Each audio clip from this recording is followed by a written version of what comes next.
5 years ago, I threw myself at Caleb Collins and had his baby.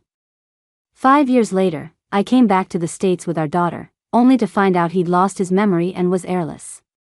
Desperate, Caleb's mother put out a public notice.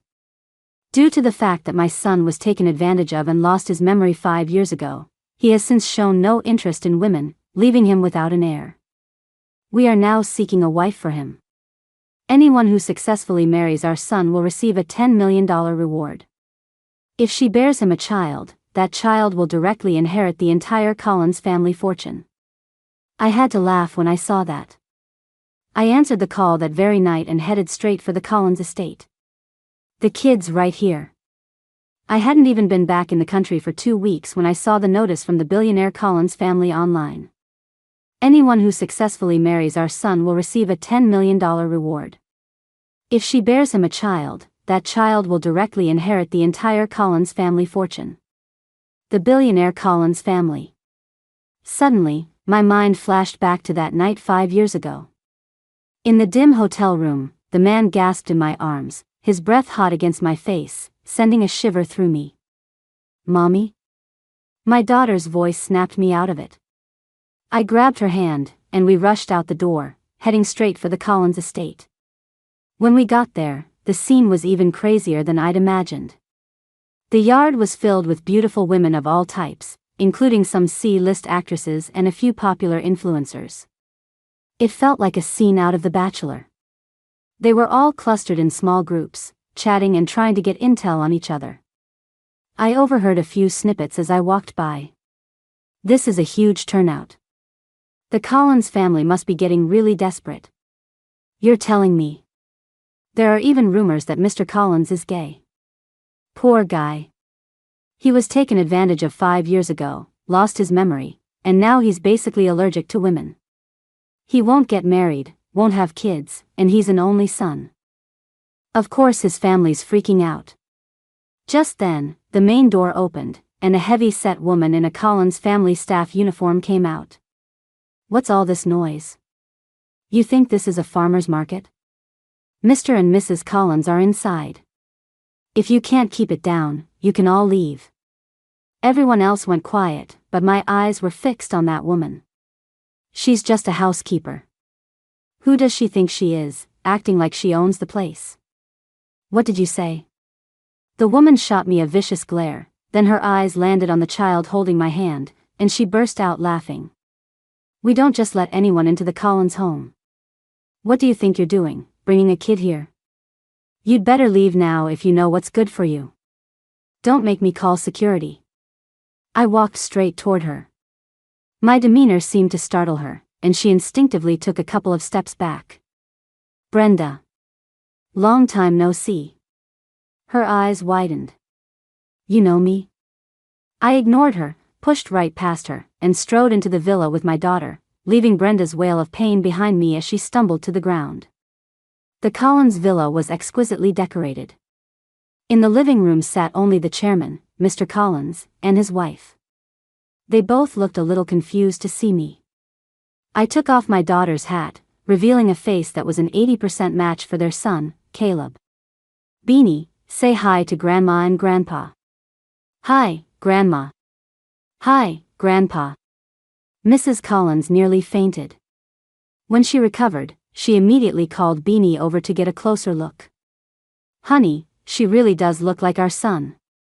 She's the spitting image of Caleb when he was little." Mr. Collins didn't respond, just studied me with a critical eye. "Are you Caleb's ex-girlfriend?" "No, we were just college classmates." There was no epic love story, no sweet campus romance. Our university was huge. In 4 years, I'd only seen Caleb a handful of times. Mrs. Collins was surprised and looked down at Beanie again. Then this child. I pulled out my phone, showed her the marriage announcement she'd posted, and smiled. "I'm the woman who took advantage of your son and gave him amnesia. It was 5 years ago, right before college graduation. I made the boldest decision of my life. I drugged Caleb Collins, slept with him, and then disappeared overseas to have his baby. This child was very important to me." Sensing the heavy atmosphere, I pulled Beanie behind me and cracked a joke. Didn't you just say you needed someone to have a child? Well, I already did. A few years ahead of schedule, even. I mean, we have meal kits now, right? What's a ready-made kid? Before the Collinses could say anything, Brenda, the housekeeper who'd been so high and mighty at the door, rushed in. Sir, ma'am, this woman has clearly been scheming to get the Collins family fortune for years. You have to throw her out. I shot her a cold look, and the arrogant woman immediately clammed up. The Collinses seemed unsure what to do. Mrs. Collins asked for a few strands of Beanie's hair for a paternity test. Whether or not you get married is still up to our son. But if this child is ours, we will take responsibility. It's just. Mr. Collins looked me up and down, his eyes filled with displeasure. The meaning was clear: if Beanie was their grandchild, they would accept her. But her mother was another story. My son may not agree to marry you. You should go home for now. Wait. I was about to turn and leave when a voice came from behind me. I looked back, but no one had spoken. Everyone was looking up. Following their gaze, I saw a man standing at the top of the second-floor staircase. Mrs. Collins's face paled. Caleb? You didn't go to the office today? We thought you weren't home. And this child? Caleb raised a hand, cutting his mother off. He descended the stairs one step at a time, walking slowly toward me. Seeing him again after 5 years, his gaze was just as cold and unfamiliar as it was back then. Even my fearless daughter hid behind me in fear. Caleb's eyes shifted down to my daughter clinging to my leg, then quickly looked away, back at me. What's your name? So, he really had lost his memory. Clara. He turned, sat down on the sofa, and said something that made everyone's jaw drop. You wanted me to get married, right? She'll do. His casual words hit the room like a thunderclap, and everyone's expression changed. The housekeeper was the first to cry out, Young master, this is no joke. She deliberately had your child and then ran off overseas just so she could come back today and force you to take responsibility. No. I turned to her and corrected her coldly, I flew first class. That's hardly running off. Mrs. Collins sat beside Caleb, pressing him. Caleb, did you remember something? Is there some story between you two? No. You all keep nagging me to find a woman and have a kid, and it's seriously getting in the way of my work. He pointed a finger at me. Woman. Then he pointed at Beanie. Child. Caleb's logic was brutally clear. Getting married meant sleeping with a woman, and even then, there was no guarantee of a child. If he married me, he'd have a kid instantly, and he wouldn't even have to touch me. Such a dedicated workaholic. Caleb's parents were stunned into silence by his reasoning. But since Caleb himself had accepted it, there wasn't much they could do. The DNA test results came back the next day, confirming that they were indeed father and daughter. Caleb's parents stared at the report, reading it over and over before turning to pinch Beanie's smiling cheeks. Sweetheart, say hi to Grandpa and Grandma again. Hi, Grandpa. Hi, Grandma. Oh, what a good girl. It seemed they were ready to accept Beanie, their sudden granddaughter. A weight lifted from my chest, and I couldn't help but smile too. But there was a pair of eyes glued to me, impossible to ignore. I turned and met Caleb's gaze. He wasn't looking at the test results or at his daughter. He was just staring at me, making my skin crawl. You really don't remember anything? Correct. That couldn't be right. I had drugged him, but it was just a standard aphrodisiac. And I paid a heavy price for it. I was so exhausted by the end of the night that I just lay there, staring at the ceiling, my eyes practically glazed over. But no one ever said the drug could cause amnesia by affecting the nervous system. Clara, since Caleb has agreed to the marriage, you two should go get the license as soon as possible. Mrs. Collins was much more agreeable than I expected, bringing up the marriage herself. This was perfect. I needed to get married quickly and secure my position as Mrs. Collins. But first things first, I needed to get on good terms with my future husband. I turned to Caleb and politely extended my hand. Well then, I look forward to our future together. Caleb was silent for 3 seconds. He didn't shake my hand. Instead, he slipped a card into it. What's there to look forward to? I'm very busy with work, so don't bother me unless it's important. This is a black card with no limit. Buy whatever you like. Marrying me gets you a husband who's never home but will give you money to spend. Are you sure you want this? Of course I was sure. I'd been planning this for years. Every day I was overseas, I was plotting my next move. That night, I moved into the Collins estate. The housekeeper, Brenda, looked at me like she wanted to eat me alive. As I was passing by, she suddenly called out to me. The elevator in the villa is broken today. You'll have to take the stairs. What a coincidence. It broke the day I arrived. In that case, I simply pushed my luggage toward her. Ma'am, I can't carry this. Could you please take my bags to my room? She was clearly stunned and took a few steps back. My only job in this house is to cook. Why didn't you ask the movers to help you just now? I didn't say a word. I deliberately waited until the movers got in their truck and drove away before pointing outside. They're gone. Brenda gritted her teeth and snatched the suitcase from my hand, muttering under her breath. So young and already ordering an old woman like me around. My daughter is your age, and she helps me with everything. She's so much better than you. She's the one who should have. I didn't catch the rest of what she said. An image flashed through my mind, and the smile on my face faded slightly. Is that so? What a shame your daughter doesn't have what it takes to marry into the Collins family. Brenda whipped her head around to glare at me, then shoved my suitcase away without a second thought. We were on the stairs. The suitcase she let go of came tumbling toward me.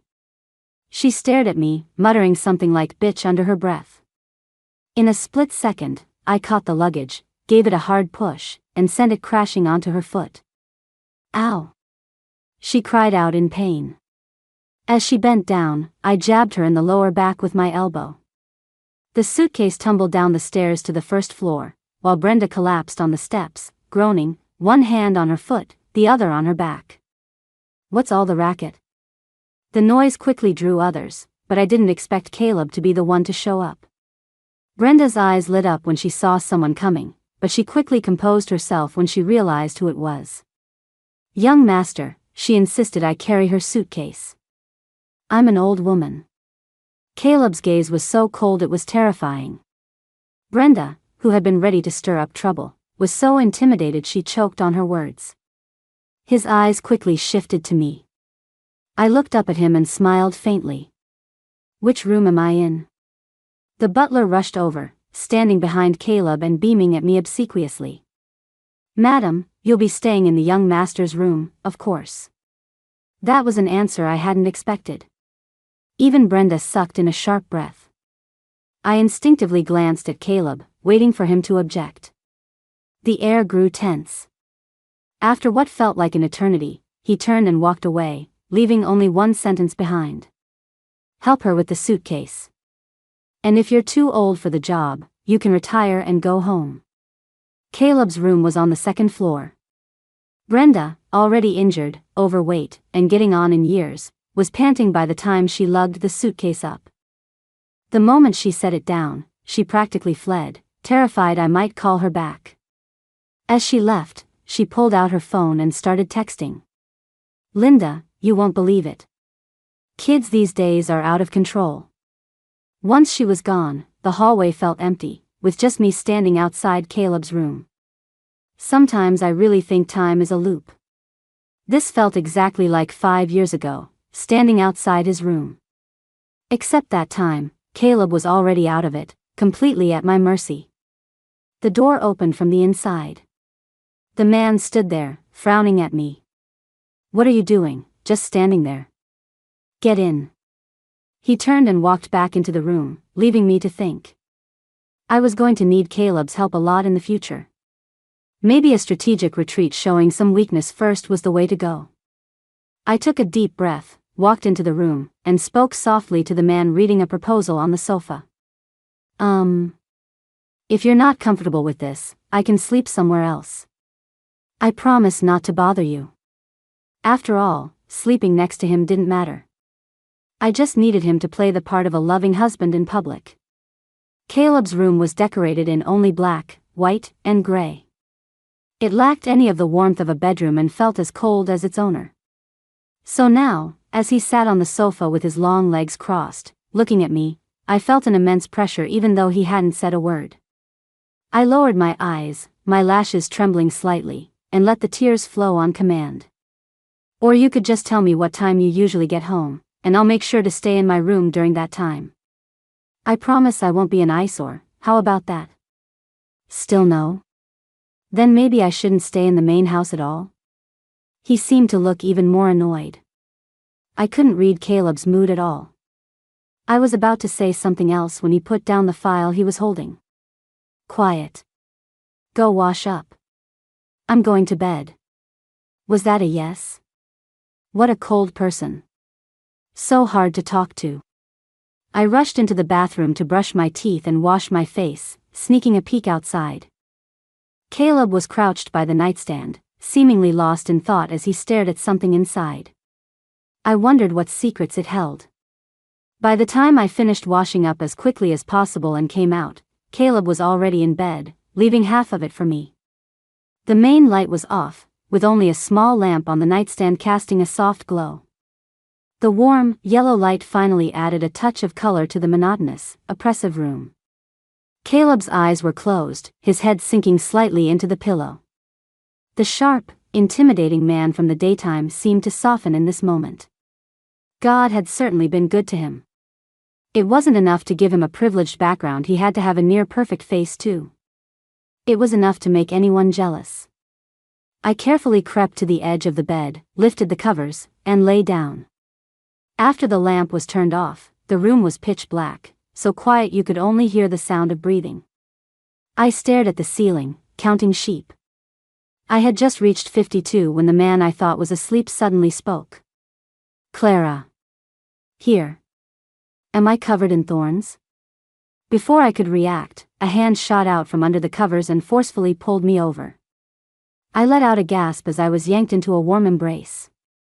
The owner of that embrace clicked his tongue in annoyance. Be quiet and go to sleep.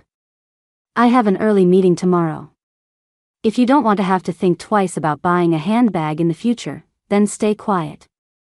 I have to be well rested to make money. Seriously, who was bothering who here? Did he have any idea how hard it was for me to get to sleep? I couldn't break free from Caleb's embrace, and I was afraid of waking him, so I had to fall asleep in this awkward position. Just before I drifted off, a strange thought popped into my head. So even the coldest of men has a warm chest. If I ever get the chance, I have to see if that spot is still as scorching hot as it was 5 years ago. I didn't sleep well that night. To be honest, I've gotten used to it over the years.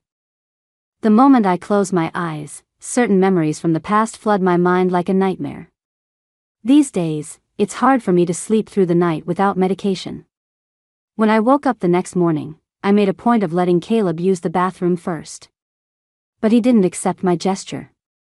In fact, he asked me a question back. Do you think the bathroom is too small? How could it be? Who has a bathroom that's over 300 square feet with 2 sinks? As I was washing my face, I instinctively rolled up my sleeves, and the gruesome scars on my arm made the man brushing his teeth pause. I caught his hesitation, immediately pulled my sleeves down, and offered a faint smile. Did I scare you? Sorry, I usually try to wear long sleeves. It won't happen again.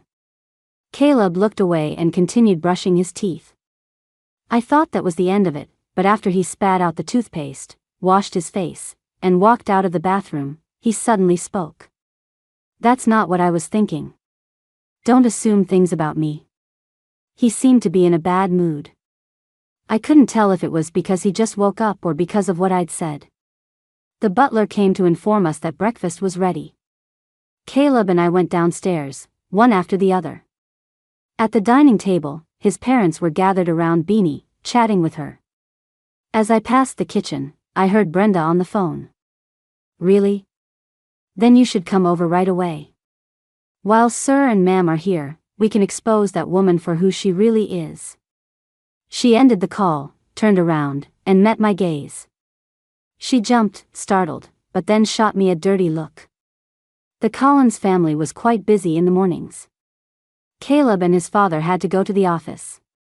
Mrs. Collins had a few charity projects to manage. As she was leaving, she tentatively asked me, "Clara, is there anything you'd like to do? We're not an old-fashioned family. We don't expect our women to stay home and be housewives." I quickly explained, I already interviewed for a new job before I came back. It's just that I've only just returned and still need to handle Beanie's school enrollment. I'm scheduled to start at the company next month. Most importantly, I needed this time to prepare some surprises for a few people. Hearing this, Mrs. Collins nodded in satisfaction and left. Soon, it was just Beanie and me at the dining table. Brenda was busy in the kitchen, occasionally taking calls and whispering secretively, glancing in my direction from time to time. The family wouldn't gather again until the evening for dinner. Compared to the rushed breakfast, dinner was much more relaxed. Mr. Collins started by asking Caleb about work, got a few brief replies, then turned his attention to teasing Beanie. Beanie was a charmer, and her sweet grandpa and grandma had the couple beaming. The atmosphere was lively, but just then, the doorbell rang. Brenda eagerly went to answer it. After a brief conversation in the entryway, she returned with a guest. "Good evening, Mr. and Mrs. Collins, young master." The visitor was a pretty young woman holding a file folder. She greeted everyone with a sycophantic smile. "Oh, it's Linda. Let me introduce you. This is the young Madam, Clara, and the young Miss, Beanie. Clara, this is Brenda's daughter, Linda. We've practically watched her grow up." Mrs. Collins introduced us, but I ignored Linda. Instead, I turned to Caleb with a slightly hurt expression. "So, are you two childhood sweethearts?" Caleb took a sip of soup and said flatly, "No. She's just someone whose education my parents sponsored." His words made the smile on Linda's face freeze. But she quickly recovered and presented the file she was holding. "Mr. and Mrs. Collins, are you really going to accept this woman as your daughter-in-law? She has ulterior motives. I've already investigated. She didn't have a one-night stand with the young master and get pregnant by accident. She had IVF done overseas." Linda's file was incredibly detailed, even down to which hospital I used, which doctor I saw, and how many cycles of hormone treatments I underwent. With the stack of documents laid out before us, she looked at me with an air of triumph. It wasn't a simple one-night stand. And it's not like she discovered she was pregnant after going abroad and decided to keep the baby. This woman approached the young master from the very beginning with the sole purpose of having his child. "Sir, ma'am, can you really allow such a conniving woman to be by his side?" Mrs. Collins took the file from her and began looking through it with her husband. Brenda chimed in from the side, "I knew it. A decent girl would get an abortion the moment she found out she was pregnant. Who would choose to have the baby unless she had ulterior motives from the start? This woman is malicious. You can't keep her here. Is that so?" I glanced up at her. Brenda instinctively looked to Mrs. Collins. Seeing her mistress's displeasure, she seemed to gain confidence and puffed out her chest. "Of course. If I got pregnant by accident, my first thought would be to get rid of it. Who would choose to keep it? Well, that depends on who the father is, doesn't it? My daughter is smart and adorable." I looked at Linda and let out a chuckle. "If it were your daughter, I'd probably choose to get rid of it too." "You. That's enough." Mrs. Collins cut Brenda off just as she was about to explode. She then had someone take Beanie to eat elsewhere. Now, it was just the adults. Seeing how protective Mrs. Collins was of Beanie, Linda did something shocking. She dropped to her knees in front of her. Ma'am, it's just a child. Anyone can have one. I can have a child for the young master, too. The fox was finally showing its tail. Mrs. Collins was taken aback and quickly told her to get up. This isn't the time to talk about this. Linda continued to kneel, sobbing quietly. Sir, ma'am, you and your mother have taken care of me for so many years. I have no way to repay you, but I am willing to risk my life to bear a child for the Collins family so you won't be threatened by this woman. I nearly burst out laughing. I turned to study Caleb. So many women wanted to have his baby. They were treating him like he was breeding stock. Is the report true? Caleb suddenly asked me. Everyone was waiting for my answer. I sighed softly and then said with a playful pout, don't you know your own abilities? Actually, it had nothing to do with Caleb. It wouldn't have mattered how potent he was, it was my safe period. The chances of getting pregnant were low, and I couldn't afford to gamble. So, when I left, I took his sample with me. Just as Linda said, I had the baby via IVF. Sir, ma'am, this woman truly has ulterior motives. Of course I have my own motives. I didn't want to just have a baby with any random guy. I cut Linda off, placing my hand on Caleb's shoulder and lightly brushing his earlobe with my fingers. He frowned, his cold gaze sweeping over my face, but he didn't pull away. In fact, a faint blush spread from where my hand had touched his ear. I wanted to have a child, but the father had to be up to par. Body, looks, they all had to be top-notch. I saw Caleb changing once in the gym when I was cleaning. Great body, tall, 8-pack abs. He fit my genetic requirements for a father perfectly. Linda was so shocked by my words that she started taking deep breaths. Brenda was pointing at me, calling me shameless. Sir, ma'am, how can you keep a woman like this around? The elder Collinses were equally stunned by my audacious words. It took Brenda's voice to snap them back to reality. Whatever the case, let's respect the person involved. Caleb, what do you think? I smiled, leaning in closer until half my body was resting against Caleb. What do you think, honey? I drew out the last word, successfully infuriating Linda. Her eyes turned red, and she looked like she was about to lunge at us before Brenda pulled her back. What are you afraid of? Just wait. Do you really think the young master will let someone like her stay by his side? Caleb's ear felt hot to the touch. I started to pull my hand back, but he shot me a glare. Annoying. He muttered it so softly that only I could hear. He was clearly talking about me. Then he spoke again, this time loud enough for everyone to hear. You wanted a child, right? Now we have one. I don't care how she came to be, but I'm not accepting a child from anyone else. Besides. Caleb stood up and pulled something out of his pocket. When everyone saw what it was, they gasped. I'm already married. It's too late to back out. The sudden appearance of the marriage license nearly made Linda faint. Mrs. Collins quickly took it and examined it carefully with her husband. Oh my goodness, honey, I never thought I'd live to see our son's marriage license. I really thought he was going to be a bachelor for life. Shoo, we have guests. Linda stumbled back, her eyes filling with tears of disbelief. No. Impossible. Why is it impossible? Look, it's the real deal. I made sure to show her the details. The marriage license was stamped with an official seal and had both my and Caleb's information on it. The date was this morning. I had been trying to figure out how to trick Caleb into getting the license when I suddenly got a call from him. Get your ID. The driver will be there in 10 minutes to pick you up. For what? To get the marriage license. I happened to have some free time this morning. I never expected it to be so easy. Half an hour later, I was standing outside City Hall, looking at Caleb in his sharp suit. He was looking me over with a frown.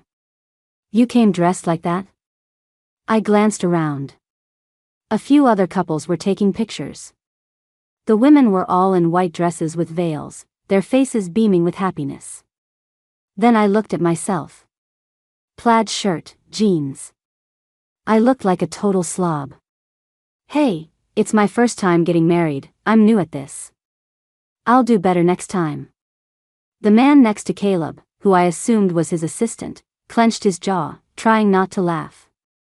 He finally managed to hold it in after Caleb shot him a look. There's a mall next door. Go buy something to wear.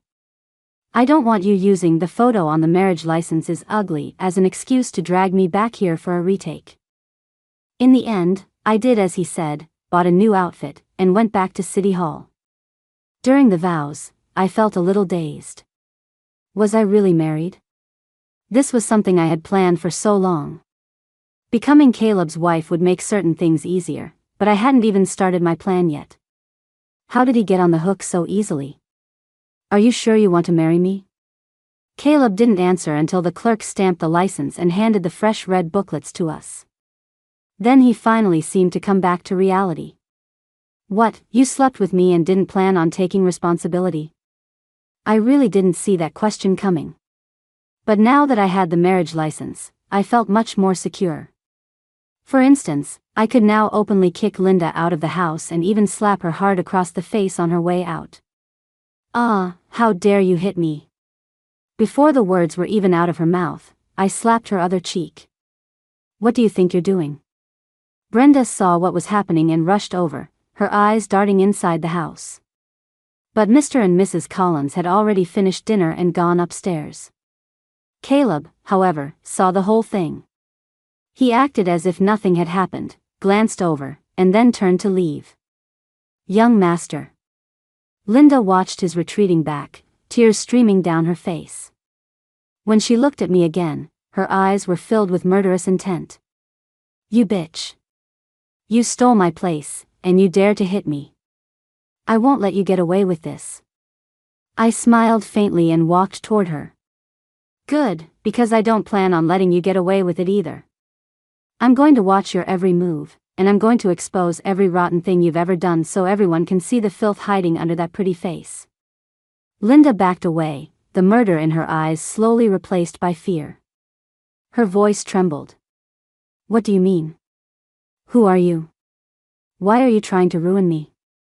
How interesting. She could ruin people without a second thought, but when someone tried to ruin her, she needed a reason. Luckily, I had plenty of reasons. Linda, you'd better live a long life. I patted her on the shoulder, my smile fading. Live long enough to suffer everything I ever went through. That night, I had the dream again. In a narrow bathroom stall, someone was tearing at my clothes. My head was pressed against the cold floor, next to a puddle of stinking piss. The stall was surrounded by people. Some were cheering, others were taking pictures. Lick it.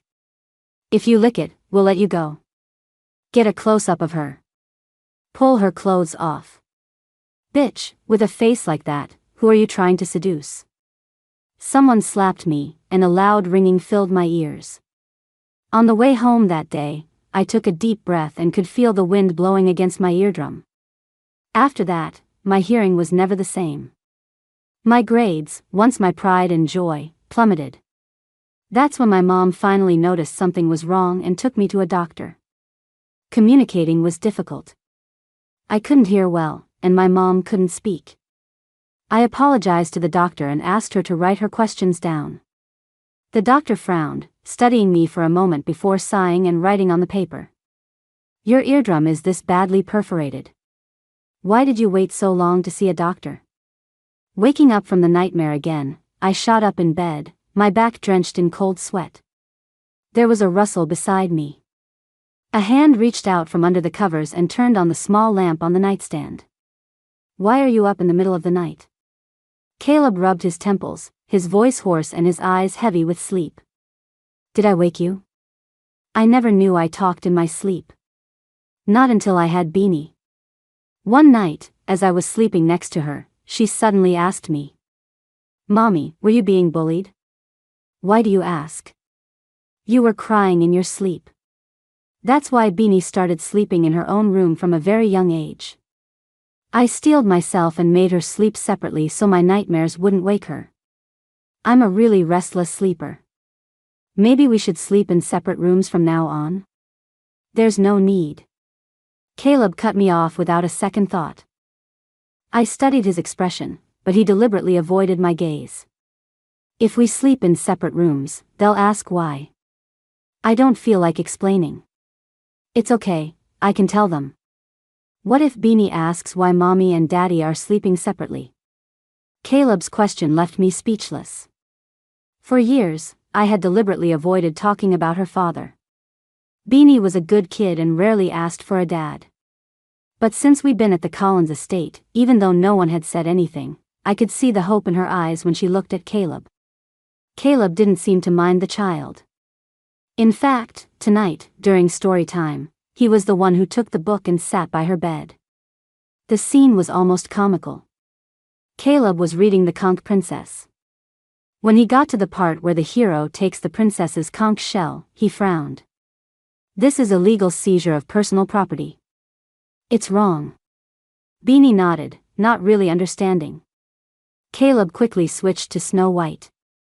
When he got to the part where the prince kisses the princess, he put the book down again. Kissing a woman without her consent, while she's unconscious, is also a crime. In the end, what was supposed to be story time turned into a lesson on law, and Beanie fell asleep to the sound of Caleb reciting legal statutes. If Beanie found out we were sleeping in separate beds, she would probably be upset. With that thought, I lay back down. After the light was turned off, I stared at the ceiling and started counting sheep again. I had just reached 100 when Caleb suddenly spoke. As a mother, shouldn't you be setting a good example for your daughter? Like asking for help when you need it?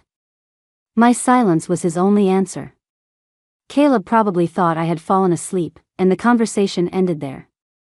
The next morning, as I was eating at the dining table, I noticed a dark gaze fixed on me. I looked up and met Brenda's eyes. She guiltily looked away, her fists clenched tightly. From my observations over the past few days, I could tell that Brenda saw herself as half-owner of this house. She had worked for the Collins family for years, and they had sponsored her daughter Linda's education. Linda even worked at the Collins' company after graduation.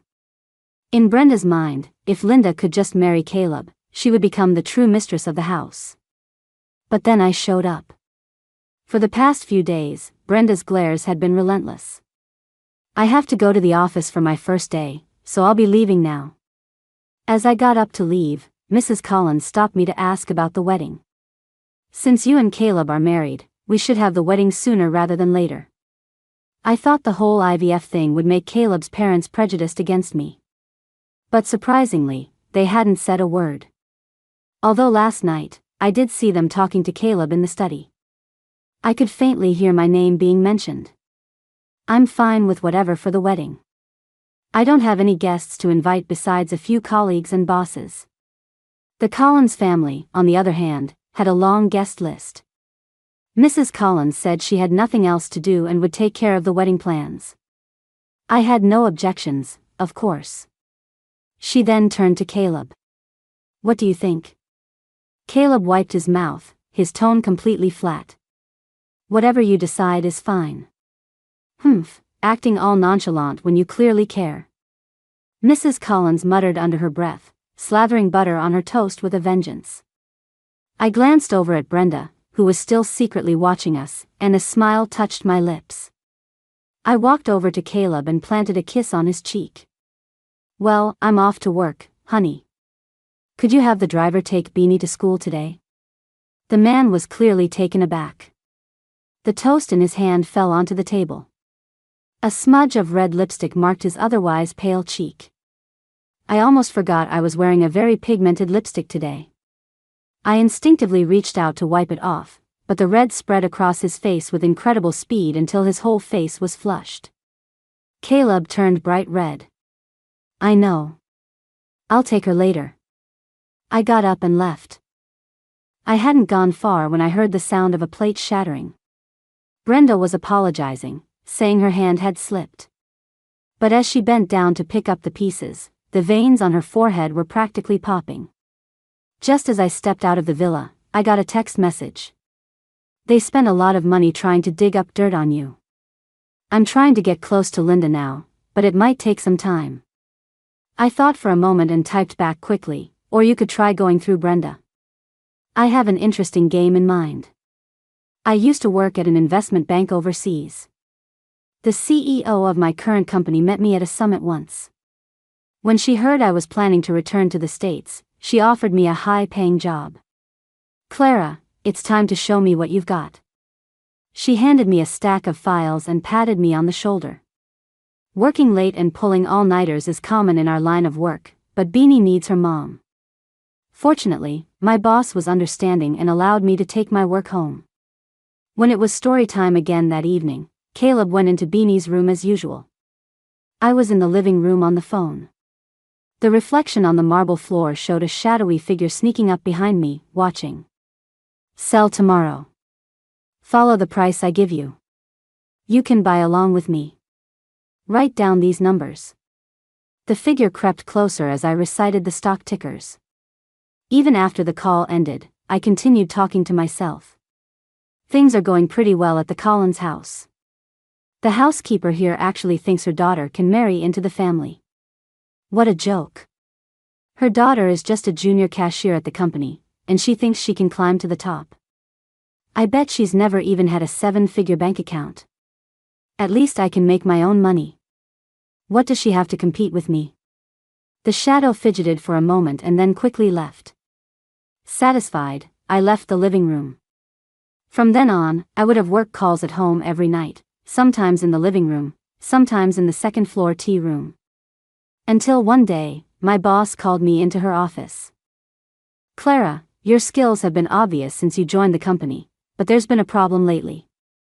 My boss had me lock the door before she continued. We've noticed recently that every time we make a major sale or purchase, someone else is making the exact same moves, and the amounts are getting larger.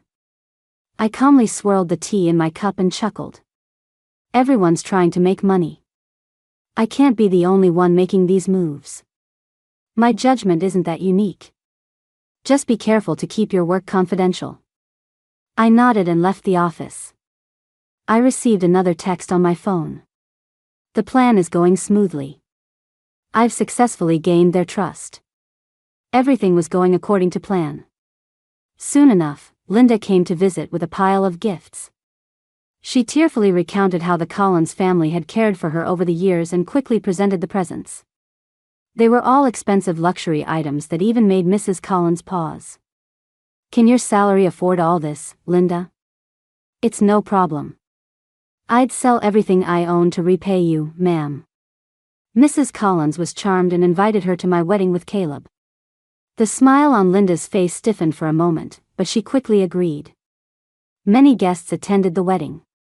Everything was going smoothly.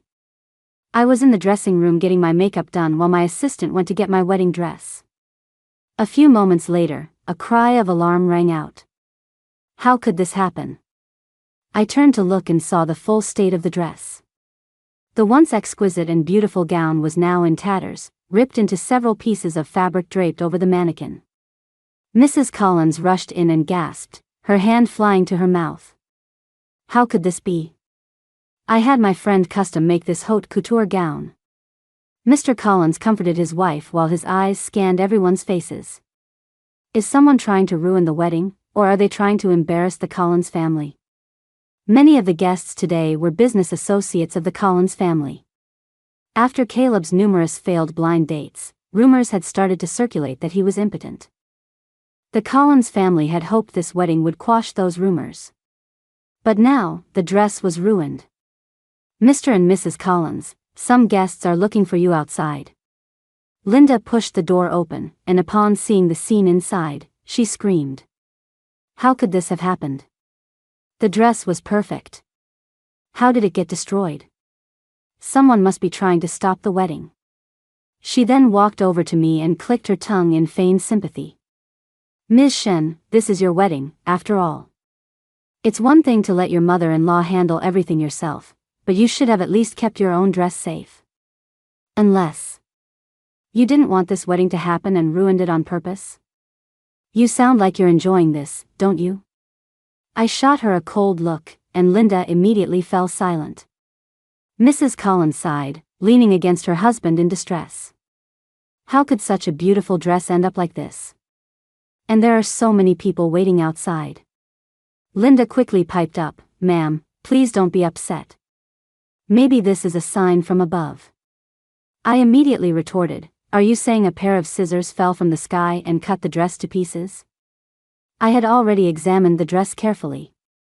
The cuts were clean, clearly made by something sharp like scissors. But it was so shredded that it was beyond repair. "How about I call some nearby bridal shops and see if they have a ready-made dress we can use for now?" The moment I said that, Linda was the first to object. "Absolutely not. Ready-made dresses rarely fit well. Wearing one would just make the Collins family a laughingstock."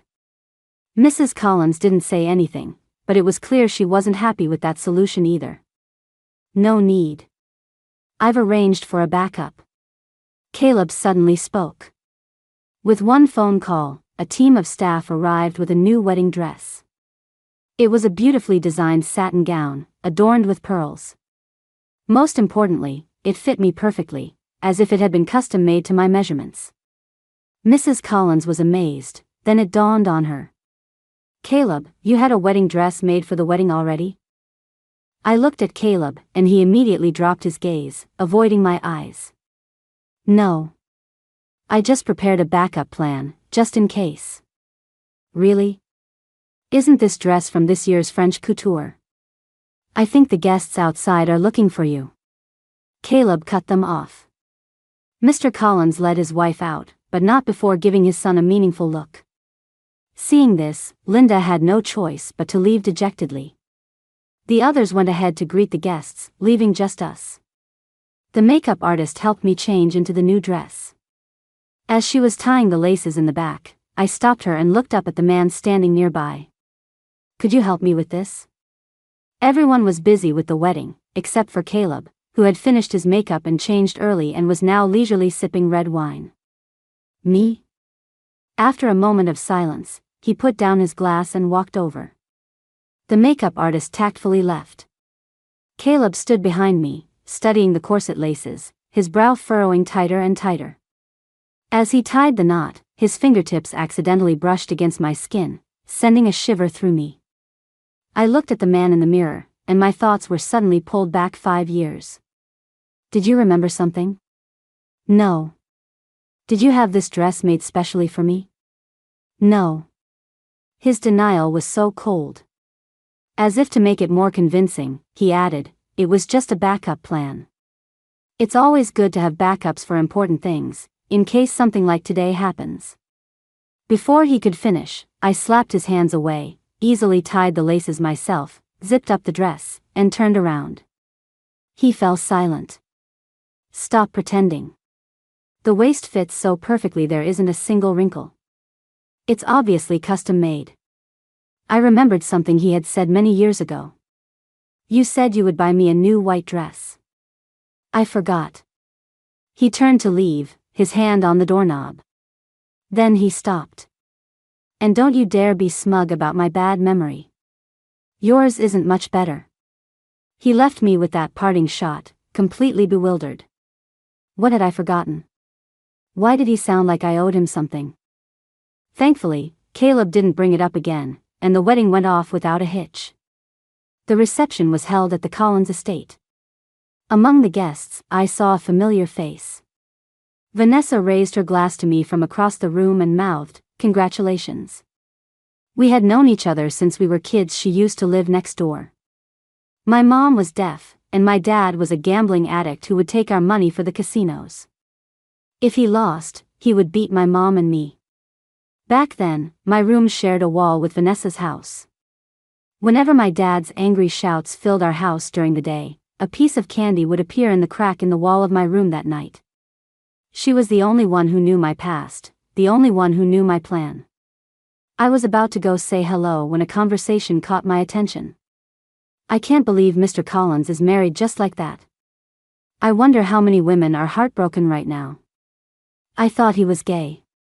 I never heard about him having a girlfriend, and then suddenly he's married." That's not the whole story. The reason he didn't get married before might have been because of Tiffany Langford. I heard they had a thing. Didn't Tiffany go abroad? I wonder what her reaction will be when she comes back and finds out he's married. I hear she's coming back soon. That's when things will get interesting. The group chuckled, then quickly sobered up when they noticed me standing nearby. I scanned the room and quickly found Linda. Since Tiffany was coming back soon, I needed to speed things up. I walked toward Linda and bumped into her shoulder hard from behind. Who was that?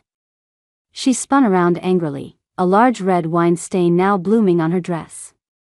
She held the spilled glass, her eyes burning with a look that could kill. Clara, you vicious woman.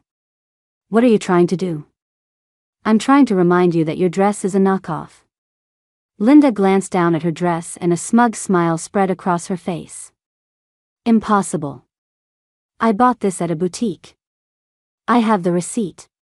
Oh. Then you must just be cheap. You make even an authentic dress look like a fake. Linda's face changed. What did you say? I took a step closer, studying her, and the image of her in a school uniform gradually superimposed itself. You used to have that same expression on your face. What do you mean? That looking down your nose expression. You loved bullying the weak, but you'd do anything to suck up to those in power. Like our high school homeroom teacher. Linda started trembling like a leaf. I know what you two did in his office. You didn't think I'd be able to find proof after all these years, did you? Her face was as white as a sheet, a stark contrast to the flushed face she'd had in the office that day. Back when I was being bullied, I tried to ask our homeroom teacher for help, but I accidentally walked in on them. Sir, that Jessica Shen is always causing trouble for me. You have to find a way to get rid of her. Well, Jessica is an honors student who was specially admitted. I don't care. I've given you so much. If you don't help me, I'll tell everyone that you're sleeping with your own student. After that, my suffering was ignored.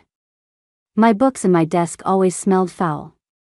When I stood up to answer a question in class, my chair would be pulled out from under me. My head would hit the corner of the desk with a loud thud, and the whole class would roar with laughter. But the piece of chalk the teacher threw would hit me square on the head. Jessica Shen, if you don't want to learn, then get out. I still remember the pain of those days. How could they have forgotten? Linda stumbled back, her lower back hitting the corner of a table. She let out a terrified scream, then quickly covered her mouth. You're Jessica Shen. Impossible. You're dead, aren't you? I wonder, when they heard the news of my death, were they gloating? Or were they disappointed they had lost a toy to play with? Yeah. Surprised? I crawled back to find you. By the way, that teacher. Was he good in bed? Are you two still in touch? Jessica Shen. She screamed at me. I raised a finger to my lips, signaling for her to be quiet. Don't you know the surveillance cameras in this hall were just upgraded? They can capture everyone's expressions and record audio. Everything you say will be recorded. Linda trembled, looking at me in terror. What do you want? Nothing. I was just wondering, after all that time you spent sleeping with the teacher, did his wife ever find out? You took 2 weeks off in your senior year. Was that for an abortion? How did you know? You were already gone by then. Of course I knew. I've been keeping a very close eye on them all these years. Just like they used to keep a close eye on me. But your mother, really? She was so afraid that an abortion on your record would ruin your chances of marrying into a rich family that she took you to a back alley clinic. Can you even have children now? Stop it. Shut up. Shut up. She lunged at me like a madwoman. I gave her a hard shove, and she went flying into the champagne tower. The festive atmosphere was shattered. Mr. Collins was the first to arrive. He looked at the mess, his eyes filled with displeasure. What's going on here? The champagne tower had collapsed and broken glass was everywhere, making it impossible for anyone to get close. As Linda struggled, the shards of glass cut her in numerous places. Blood slowly stained the white tablecloth. I suddenly remembered that day in gym class when a few people held me down in the rain. My period had started unexpectedly, and Linda had stolen the supplies I'd prepared. Blood stained my pants. Linda and her friends stood under the eaves, laughing their heads off. Did she have a miscarriage? I wonder whose baby it was. I see her talking to the old security guard at the gate after school every day. Maybe it's his. But that guard is in his 70s. They made fun of me, spread rumors about me without a care. Now, I stood looking down at Linda, covered in cuts and lying on the floor. When Brenda saw what happened, she screamed and rushed over. What happened? Who did this to you? She tried to help her daughter but cut her hand on the glass. She whipped her head around and her eyes immediately locked on me, the person standing closest. Was it you? You tried to hurt my daughter. Do you have proof? I hadn't expected Caleb to show up right then. He took my hand and pulled me behind him, shielding me from Brenda's glare. I looked up and could only see his broad back. The hand holding mine seemed to be trembling slightly. But this wasn't the time for him to play hero. I stepped forward and looked at Brenda and Linda with a small smile. I don't know how she fell. Why don't we check the security footage? It records everything that's said and done. Fine by me. I'm not scared. You're the one who pushed my daughter. Just then, Linda summoned her remaining strength and grabbed her mother's hand. No, don't. She knows about me. Knows what? Don't be afraid. Mr. and Mrs. Collins are right here. They'll stand up for you and make Clara pay. It's not Clara. It's Jessica Shen. At the mention of that name, Brenda froze. The guests had all left, and Linda was being loaded into an ambulance. As she was leaving, she held on to Brenda tightly and whispered something to her. Brenda's body shuddered, and when she looked at me again, her eyes were filled with terror. Just to clear Ms. Linda's name, let's watch the footage. No. We can't. She rushed toward me, desperate to stop me from revealing her daughter's past. In the scuffle, my hand slipped, and I played a different video. It wasn't footage from the ballroom, but from the hallway outside the dressing room before the wedding. Oops, looks like I played the wrong one. Brenda's face paled at the familiar scene. Soon, her own image appeared on the screen. She was sneaking around the dressing room door. After making sure no one was around, she pushed the door open and went inside, holding something sharp in her hand. What's that? Mrs. Collins spotted the object in her hand and immediately zoomed in. It was a pair of sharp scissors. Brenda, what were you doing in the dressing room? I was just checking on the dress. Brenda stammered. Caleb let out a cold laugh. Besides us, she was the only one who went into the dressing room today. After that, the dress was ruined. It's obvious who wanted to sabotage the wedding. Mrs. Collins stared at the screen in disbelief. Brenda, you've worked for our family for so many years. I never thought you were this kind of person. Ma'am, please give me another chance. Brenda dropped to her knees and started bowing her head repeatedly.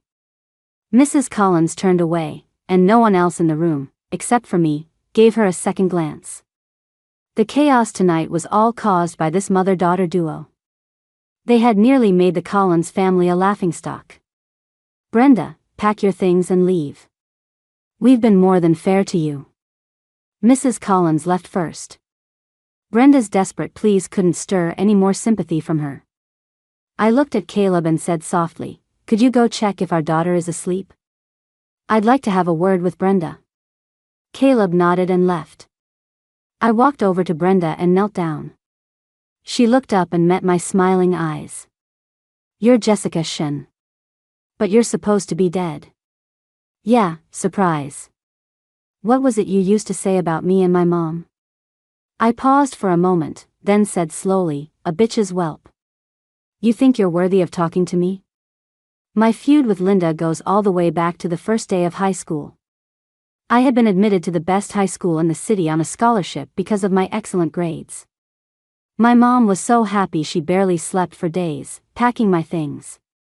On the day of registration, she walked me to school. But in the crowded school entrance, she accidentally stepped on Brenda's leather shoe. Hey! Who stepped on me? Don't you even know how to apologize? I'm sorry, ma'am. My mother is deaf. Even though my mom apologized over and over in sign language and bowed repeatedly, Brenda still shoved her to the ground. You bitch. Do you have any idea how much these shoes cost? How could a family like yours ever afford to pay for them? Brenda, wearing those chunky heeled shoes, kicked my mom in the stomach. She looked us up and down in our simple clothes, sneered, and said the words I would never forget for the rest of my life. My mom didn't know what she was saying, but she could tell from her expression that it wasn't anything good. She covered my ears and made soft, apologetic sounds. Finally, she knelt before Brenda and used her own sleeve to wipe the scuff mark off her shoe. All these years, you've used the Collins family's name to throw your weight around. But a fake will always be a fake. Brenda glared at me, her eyes filled with hate, and scrambled to her feet. Don't pretend to be Jessica Shin. You're no better. Weren't you just a dog at my daughter's feet back then? Have you forgotten the days you spent wagging your tail and begging? Don't think you're somebody just because you've latched onto the Collins family. I'm telling you, your day of reckoning is coming. She turned to leave, but as she walked past the rug at her feet, she spat on it heavily. What's so great about the Collins family? I've found a way to make money now. My good days are just beginning.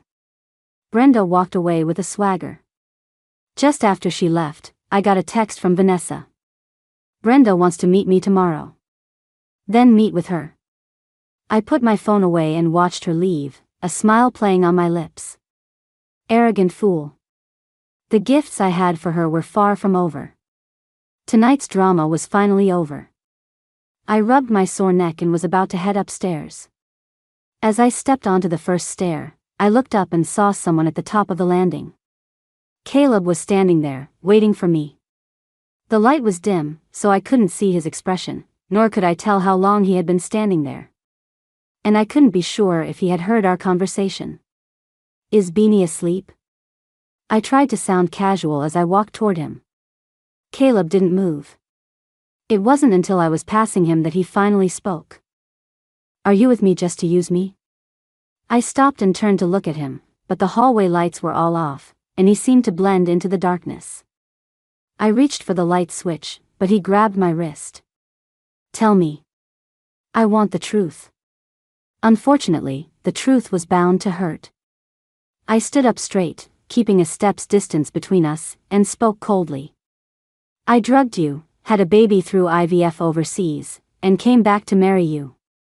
Do you think I did all that because I had nothing better to do? I had planned everything from the beginning. Brenda was the Collins family's housekeeper, and Linda was a student they sponsored. I had heard Caleb's name from them more than once. And Tiffany, she was finally coming back. It was time to settle our accounts. Caleb, I know you're innocent in all this, and it was wrong of me to use you. But it's done. I apologize. Is there anything you want as compensation? I thought about what I had to offer. How about I recommend some stocks for you? You could make a lot of money. Or if you want to short someone's company, I can help with that too. I couldn't see his face in the dark, so I didn't know if he was satisfied with my offer. But the hand holding my wrist suddenly let go, only to quickly intertwine his fingers with mine. Before I could react, he pulled me into his arms. I want you. I waited for him to continue, feeling his heart pounding in his chest. I want you, Clara. Or should I call you Jessica? But when I met you, you were already using your current name. Did you remember something? Or did you never forget? Everyone said he had amnesia after being taken advantage of. How could it be that he remembered everything else but me? Do you want me to remember? Remember how we first met, even if it wasn't perfect? Or would you rather I forget the past and we start over? Tonight is our wedding night. Caleb's embrace was so intense, it was almost scalding, and it made me uncomfortable. I couldn't be a moth to a flame, burning myself up just for a moment of warmth. Caleb, I don't know what you want, but if it's true love, I don't have it. I had lost that a long time ago. Even though it was our wedding night, the atmosphere was heavy. Lying in the same bed, Caleb and I felt miles apart. But this was what I wanted. I didn't need a deep connection, I just needed to achieve my goal. I continued to have my work calls in the living room at night. 2 weeks later, Vanessa gave me an address, saying Brenda had asked to meet her again. This time, I followed them, staying close enough to hear their entire conversation. Miss Hayes, thank you so much for the past few times. We wouldn't have made so much money without you. You're welcome, Mrs. Miller. It's what I do as a financial analyst. Have you considered what we discussed? Brenda looked troubled and nudged her daughter, Linda. Linda, have you thought about what I told you? The risk is too high. I haven't decided yet. Besides, if the company finds out, they won't. You can just put the money back afterward. You're just moving it through your account. Miss Hayes said this stock has a lot of potential. Besides, Brenda leaned in and whispered something in Linda's ear. After a moment of silence, Linda gritted her teeth and agreed. A smile touched my lips, and I got up and left the cafe. That night, on a call with a client, I mentioned the same stock Vanessa had recommended to Brenda and Linda. Buy as soon as the market opens tomorrow. We need to get in on this one fast and grab the initiative, or we won't even get the scraps. I drained the glass of water on the table, my eyes catching a small, blinking red light under the corner of the table. The stock market opens at 9 a.m. Just after noon, Vanessa sent me a text. The Millers have been blowing up my phone. I need to lie low for a bit. You're on your own for the rest. I knew what that meant and waited for Brenda to come find me. I didn't expect Caleb to be the one to show up first.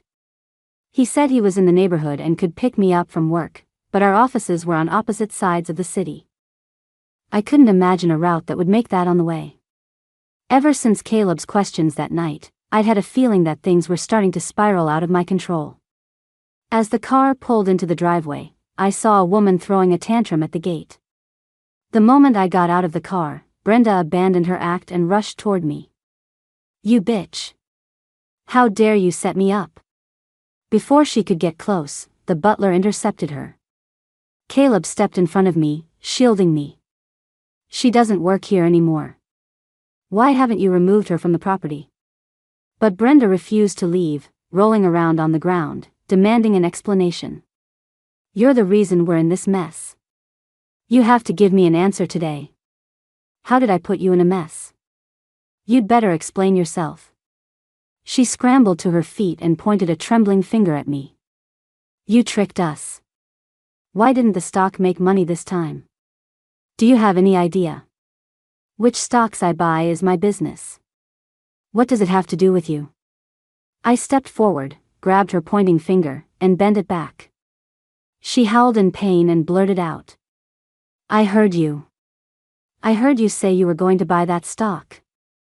Everyone stared, wide-eyed. The butler gasped. Brenda. You can't just say things like that. Where did you hear that? Just give me an answer. I've lost all my money. Her hair was a mess, and she looked like a ghost as she lunged at me, only to be shoved away by Caleb. Just then, a phone rang. He answered it, and his face immediately changed. Brenda, where is your daughter? I don't know. Brenda's eyes darted around, and she shook her head repeatedly, trying to run. With a look from Caleb, the butler blocked her path. Linda has fled with company funds, and you have the nerve to come here and demand an explanation?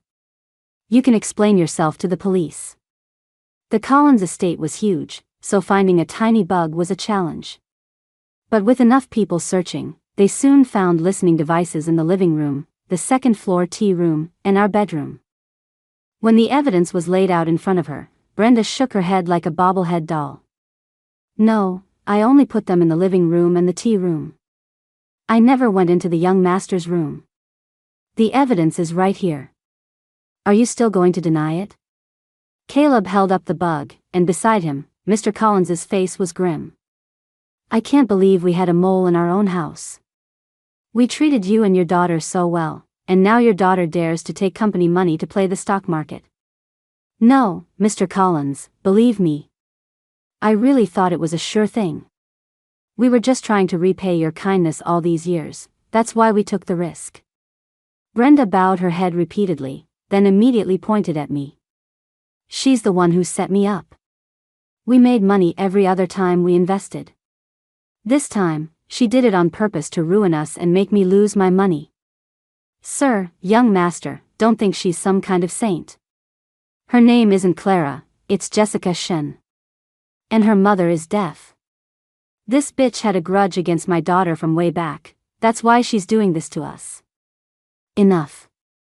Caleb cut her off, looking at her as if she were garbage. We don't need you to tell us about her past. You should be thinking about what you're going to tell the police. Hearing the approaching sirens, Brenda collapsed to the floor, her face ashen. My game of chess was finally reaching its end. From the moment I knew she was listening, I deliberately discussed work at home and had Vanessa get close to them. The goal was to gain their trust and get them to follow my stock picks. The mother-daughter duo were novices in this area. After a few small wins, their greed grew. Until this time, they bet everything they had, even embezzling company funds. And the result was a total loss. As for the bug in our room, I had planted it myself, just to make sure Brenda would never have a chance to recover. Mr. Collins had her thrown out. As she was being dragged away, Brenda lunged at me. Clara, I'll haunt you. You just wait. Me and my Linda won't let you get away with this. Oh, you mean your daughter who's hiding out of state?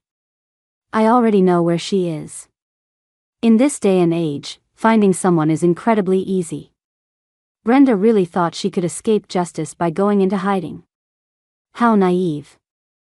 I leaned in and whispered in her ear. Now it's your turn to be homeless. Back when I was being bullied and had no choice but to drop out of school, my mom wanted me to rest and recover. But Linda wouldn't let me go. She had Brenda pay off our landlord to evict us. The moment we were thrown out, the two of them stood there, smiling triumphantly. The police took her away, and the drama finally ended. Caleb, come to my study. Mr. Collins looked furious. He called Caleb away, and I guessed it was about what had just happened. I had set up Brenda and her daughter, but in doing so, I had also affected the Collins family's interests. If I hadn't repeatedly tempted Brenda, she wouldn't have thought to embezzle company funds. The two of them were talking in the study. I went back to our room. After the search, the butler was now directing the staff to put everything back in its place. I sat on the sofa, and something on the nightstand caught my eye. Wait a minute. What is it, madam?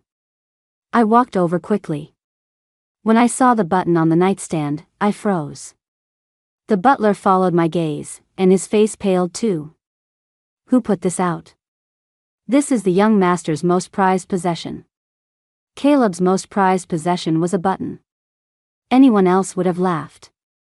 But there it was, nestled in a velvet box, carefully preserved. From the way the butler was scolding the staff, I could tell how precious it was. I picked it up and held it in my palm. The butler nervously reminded me. Madam, maybe you should put that down. The young master won't be happy if he sees. He never lets anyone touch it. It's just a button. Besides, it's mine. What? The butler's eyes widened, and he was speechless. I looked at the button in my hand, and my mind was pulled back 9 years. To when Caleb and I first met. He was a campus celebrity, and I was just a nobody. We first crossed paths in the dean's office. As I walked in, I heard one of the counselors yelling. Caleb Collins, skipping class is one thing, but getting into a fight? What were you thinking? I froze when I heard his name. The last time I had heard it was from Linda, a memory I didn't want to relive. It was the counselor's voice that brought me back. Clara, the reason I asked you to come in is to talk about your student records. There are a few things we need to confirm. Basically, because I had transferred high schools and changed my name, there were some discrepancies in my records that required me to submit some paperwork. I quickly agreed. As I was leaving, I couldn't help but glance at the other side of the office. Caleb stood there, hands in his pockets, not looking the least bit remorseful. He seemed to be ignoring the counselor's lecture, casually looking around the room until his eyes met mine.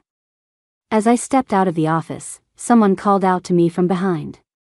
"Hey, what was that look for?" Caleb had followed me out. He looked me up and down. "I haven't done anything to you, have I? You were looking at me like you wanted to eat me alive." "No, I wasn't." "You're mistaken. I just hadn't expected to see him here." I had heard his name from Linda and Tiffany, two people who haunted my nightmares, and apparently, they were both infatuated with him. But I didn't want to see him. He reminded me of a painful past. "Really? Then why are you running away? Don't go." He grabbed my sleeve, and with a ripping sound, a cold draft hit my arm. Caleb immediately let go. "I didn't pull that hard. There's something wrong with the quality of your dress." The button from my sleeve was still in his hand. I clutched the torn spot on my shoulder and glared at him. "So? Are you satisfied now? Please get out of my way." I turned and walked away, vowing never to speak to him again. But his annoying voice followed me. "It's just a dress. I'll buy you a new white one, all right?" The button in my hand felt like it had traveled through time. Caleb tried to talk to me a few times after that, but I was always rushing to my part-time job. When I told him to just give me the money, he refused. "I'll take you to the mall. You can pick out any dress you want. I'll buy you 10, 100 even." "Hey, don't go. Can I get your—" My memories were cut short by a loud crash from the study. I walked out into the hall just as Beanie opened her door to see what was going on. "Mommy, when is Daddy coming to read me a story?" Beanie yawned, a storybook in her hand. I could hear angry shouts from the study. I gently pushed her back into her room. "I'll read to you." "No, I want Daddy to read to me. He promised he would read to me today." Beanie looked at me with big, sad eyes. I had no choice but to head toward the study. As I approached the door, I heard Mr. Collins's angry voice. "Caleb, there's a limit to how much you can indulge your feelings. You're dragging the entire Collins family into her drama." Inside the study, Mr. Collins looked at his son kneeling on the floor, his head throbbing. "We don't object to you having someone you like. She tricked you into having a child and marrying into our family, and you didn't press the issue, so we have no right to say anything. But now, Linda running off with company funds was her doing. How are we supposed to explain this to the board? No, Linda was the one who embezzled the money. It has nothing to do with Clara. Besides, weren't you the ones who trusted Linda and hired her in the first place?" Mr. Collins gritted his teeth, speechless. I stood outside the door. Just as it opened from the inside, my eyes met Caleb's. It's nothing. Let's go back." Caleb led me away without another word, leaving Mr. Collins alone in the study to sigh in frustration. The button was still on the nightstand. The moment we got back to the room, Caleb noticed it. "Why is this out?" He opened the box, checked to make sure the button was undamaged, and then carefully placed it in a drawer. "You would have thought it was a priceless jewel. Why did you keep it?" "Why wouldn't I? It's not like you left me anything else. We barely spoke in college." Caleb had sought me out a few times, but I was too busy with my part-time jobs to pay him any mind. After that, it seemed like we only ever saw each other where I worked. When I was busy taking orders at the coffee shop, he would order a coffee and sit there for the entire afternoon. "You didn't have a crush on me way back then, did you?" The thought sounded ridiculous even to me. But when Caleb turned to look at me, his gaze was surprisingly serious. "I did. Is that not allowed? I liked you, but you avoided me from the first moment we met. And whenever I tried to find you after that, you always had an excuse." I went to your job to see you, but you were too busy working to talk to me. Want to guess who tipped you off about me being at the bar that night? It hit me like a ton of bricks. The night I drugged Caleb, I had received a text from an unknown number. Caleb is at the bar at 32 Ocean Drive. At the time, I thought it was from Vanessa. I was so focused on my plan that I didn't even think to verify it. It was only after I was overseas that Vanessa told me she had never sent such a message. So, that text was from you. Yes. Your friend was following me, but she wasn't very good at it. Once I found out it was your friend, I didn't pursue it. I had always thought I was the one pulling all the strings, that Caleb had no idea. The reason I went after him was simple. I had heard he was going to marry Tiffany Langford in an arranged marriage. And Tiffany was one of the people who had bullied me. Back then, Linda was just her lackey. Once, when Linda had locked me in a bathroom and thrown a rat in, Tiffany had happened to walk by as I was screaming and laughed. I heard her mom is deaf. I didn't know she could talk. Or does she only scream when she's scared? That night, my mom was in a car accident. Vanessa's mom brought her home, saying a car had come straight at her, but thankfully, she had managed to dodge it in time and only sprained her ankle. I managed to get the security footage and recognized the car immediately. It was Tiffany's family car. She had her family pick her up in that flashy red sports car once. But the next day, the footage was gone. We had spent all our money on my ear treatments, so my mom couldn't even afford to go to the hospital. Tiffany's cruelty towards me was completely unprovoked. She was the heiress of the Langford family and saw me as nothing more than an aunt. But what had I done wrong?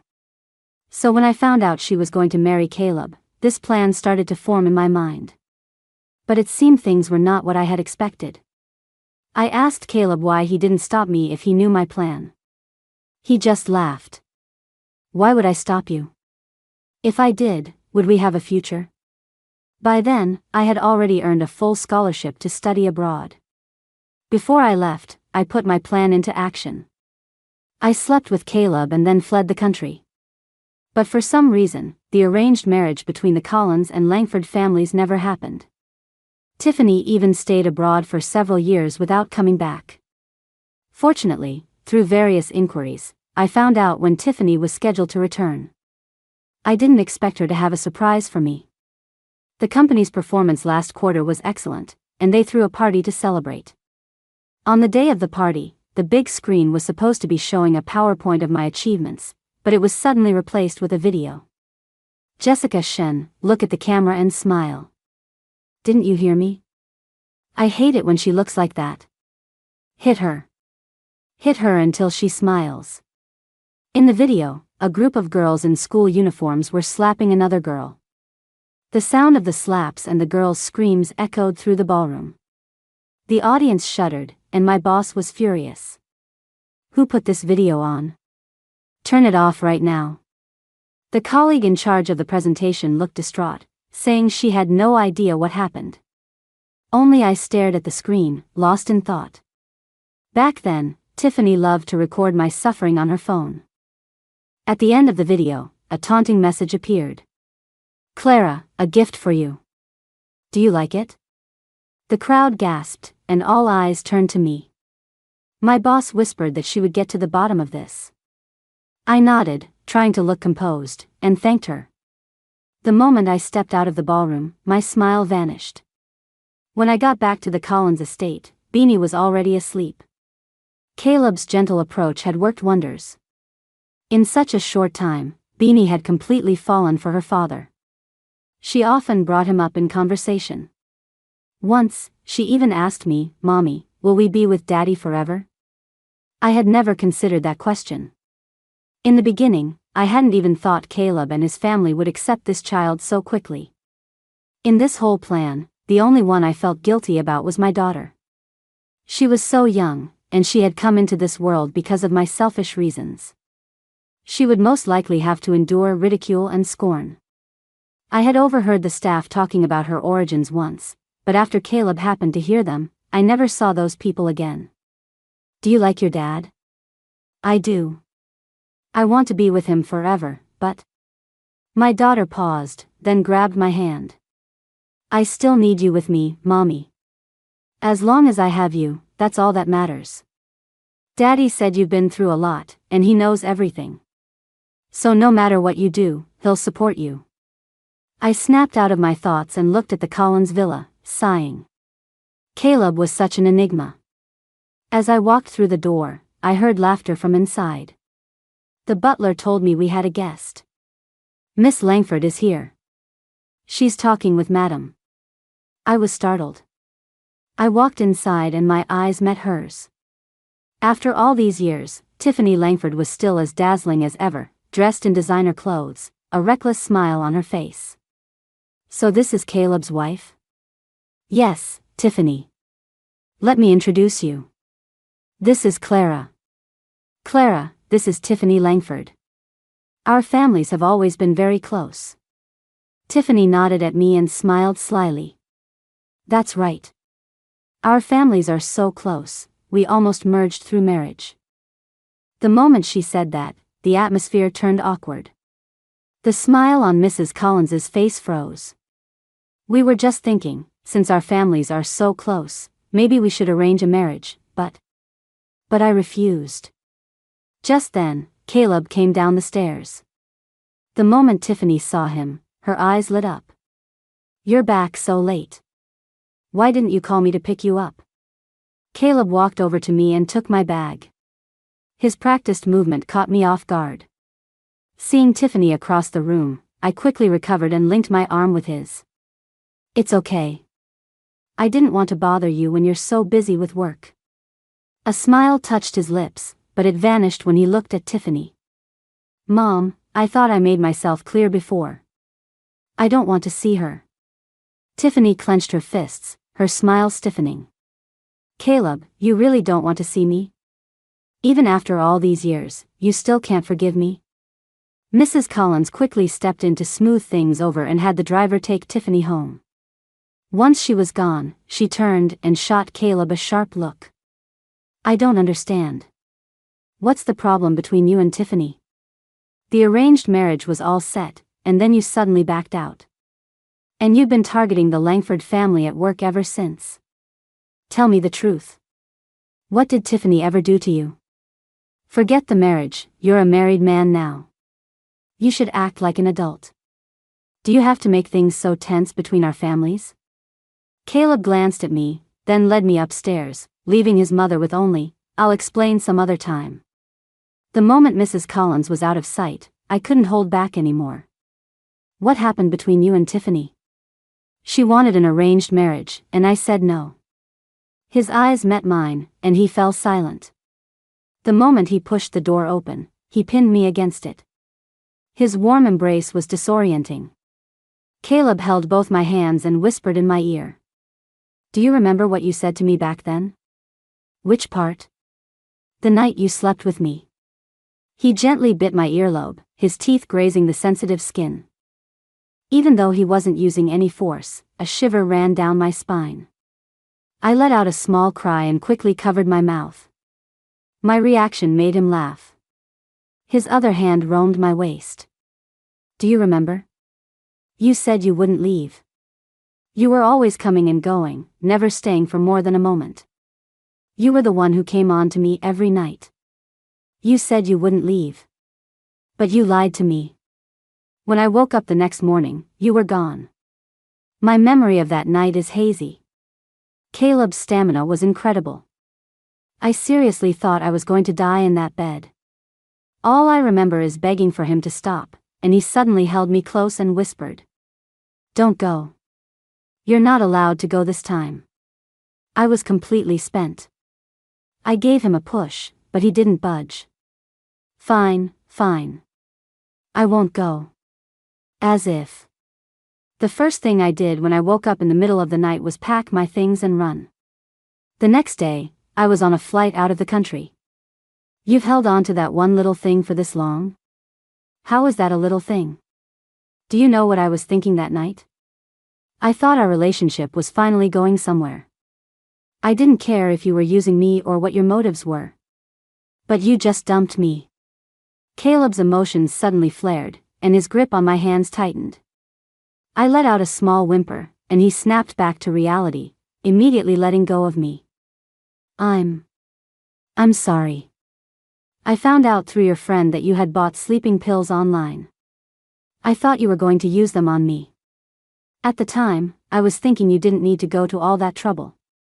If you had just been willing to talk to me a little more, you would have realized I'd been wanting to get to know you.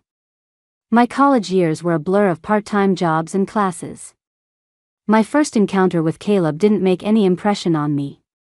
Not until the rumors started flying that he was getting engaged to the Langford heiress. That's when I remembered my past. It was a nightmare that I couldn't escape, and I wanted revenge. By any means necessary. Have you looked into my past? Caleb gently rubbed my wrists and nodded. But I still want to hear it from you. You rarely talk to me. I used to be quite chatty, but after meeting you, I started to wonder why some people are so quiet. So I thought if I tried to be like you, maybe I could understand what you were going through. I had to laugh at that. I've always been like this, always careful with my words. But you don't have to be like me. He was the sole heir to the Collins fortune. Every word he said, every look he gave, was taken seriously. I sat down on the sofa, and Caleb sat beside me. The events of the party were still fresh in my mind. Just staying calm had taken all my energy. Now, I leaned against his shoulder and started to tell him my story. Linda used your family's influence to be a tyrant at school. I crossed her once, and she started bullying me. For a while, I couldn't hear properly. The moment I said that, Caleb grabbed my hand, his voice trembling. I know. I found your medical records. Yeah. My family spent everything they had on my treatment. My dad was a gambling addict, and when he heard I had used up all our money, he got angry and tried to hit me. My mom almost got her leg broken protecting me. It was only later that I found out Tiffany was the one who told him. If Linda's bullying was purely physical, Tiffany was an expert at psychological torture. My parents were already divorced, and my mom and I had moved several times, but Tiffany always gave him our new address. Just to watch us live in constant fear. I had never done anything to her, but she seemed to enjoy my suffering, treating me like a toy. It wasn't until I overheard them talking that I realized they both had a crush on you. That was when I first retaliated. I planted a love letter in Linda's desk, written in her handwriting and addressed to Caleb. Tiffany caught her with it. That day, I watched Linda kneel in the pouring rain, begging Tiffany, swearing she would never have any improper thoughts about Caleb. I posted a picture of it online, hoping to expose Tiffany's true colors. But the picture was deleted within 24 hours, and I was expelled from school shortly after. Not only that, my dad found us again. I wanted to get rid of him for good. But I couldn't touch Tiffany, so I had to be patient. I couldn't let them ruin my life. I had to start over. The next time my dad showed up at our house demanding money and started hitting me, Vanessa called the police, screaming that someone was being murdered. The story got twisted as it spread, and by the time it reached my old school, Linda thought I was dead. The principal was so afraid my mom would go to the media that he gave us a sum of money to keep quiet. I took that money, transferred schools, and changed my name. Maybe God hadn't completely abandoned me. I had a good brain. Once my hearing recovered, my grades shot back up. I got into a decent university, and that's where I met Caleb. I really hated you at first. Just hearing your name would bring back all the things they did to me. So I stayed as far away from you as I could. Until the day my mom passed away. Vanessa called me and told me to come home right away. My mom had jumped from a building. In our apartment, I found a picture of me that someone had taken secretly. Tell your daughter to behave, or I'll kill you. I recognized the handwriting immediately. It was Tiffany's. My mom didn't want to be a burden to me, so she chose this drastic way out. After I handled her funeral, I went back to school and heard the news about Caleb's arranged marriage. Thinking back now, it was probably because you were paying too much attention to me. She must have seen it and decided to get rid of me. She never told Linda I was alive, never sent her to bully me again. Instead, she chose the most painful way to hurt me. And with nothing left to lose, I decided to risk it all. I'm sorry. Caleb squeezed my hand and apologized softly. It's okay. You indirectly hurt me, and I used you. We're even. I don't agree. Why should we be even? I can help you. Whatever you want, revenge or anything else, I'll do it. Caleb grabbed my hand, his eyes filled with urgency. Sometimes I really couldn't figure him out. He had been inexplicably watching me for years, even following me to my part-time jobs. And after I used him, he acted like he would do anything for me. Why are you doing this for me? Because I love you. Caleb's answer was firm and unwavering. Is "I love you" a good enough reason? For that reason, would do anything for you. What do you love about me? Caleb paused, his eyes slowly drifting downward. The first time we met wasn't in the dean's office. It was earlier, on the first day of university. Even after all these years, Caleb remembered it clearly. He said he saw me in the crowd and couldn't look away. You didn't fit in with anyone else. You were dressed plainly, carrying a cheap woven bag, but when you saw a beggar at the school gate, you gave him $200.